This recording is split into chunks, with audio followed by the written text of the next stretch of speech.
कुछ ही घंटों बाद एक नया देश दुनिया के नक्शे पर जन्म लेने वाला था। लेकिन आजादी की सुबह अचानक नहीं आई थी।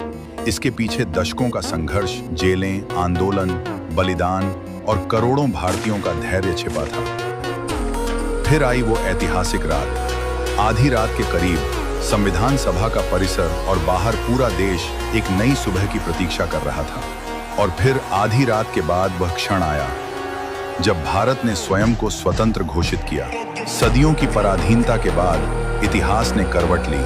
आजादी की खुशी के साथ एक गहरा दर्द भी आया। भारत का विभाजन हुआ और लाखों लोग रातों रात अपना घर छोड़कर अनजान रास्तों पर निकल पड़े।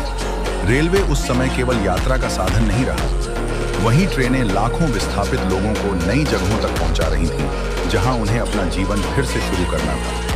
नए भारत के सामने सिर्फ शरणार्थियों का संकट नहीं था, देश को एक साथ जोड़ना, प्रशासन संभालना और सैकड़ों रियासतों को भारत में शामिल करना भी विशाल चुनौती थी। फिर भी भारत ने हार नहीं मानी।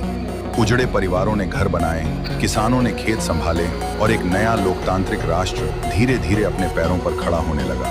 आजादी मिल गई थी, लेकिन भारत अभी गणराज्य नहीं बना था। देश को ऐसे संविधान की जरूरत थी जो हर नागरिक को समान अधिकार दे सके। संविधान सभा ने लंबे विचार विमर्श के बाद भारत के लिए एक विस्तृत संविधान तैयार किया। 26 नवंबर 1949 को इसे अपनाया गया। लेकिन भारत की लोकतांत्रिक सोच की असली खासियत और भी बड़ी थी। आजादी के बाद करोड़ों वयस्क भारतीयों को मतदान का अधिकार देने का फैसला किया गया। 1950 में संविधान लागू हुआ और भारत गणराज्य बना। एक विशाल विविध देश ने लोकतंत्र का रास्ता चुना और दुनिया के इतिहास में एक नई मिसाल कायम हुई।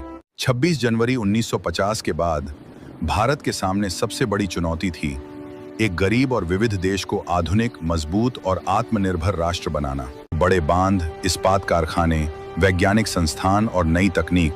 भारत ने विकास की ऐसी नींव रखनी शुरू की जिसका असर आने वाली पीढ़ियों तक पहुंचा।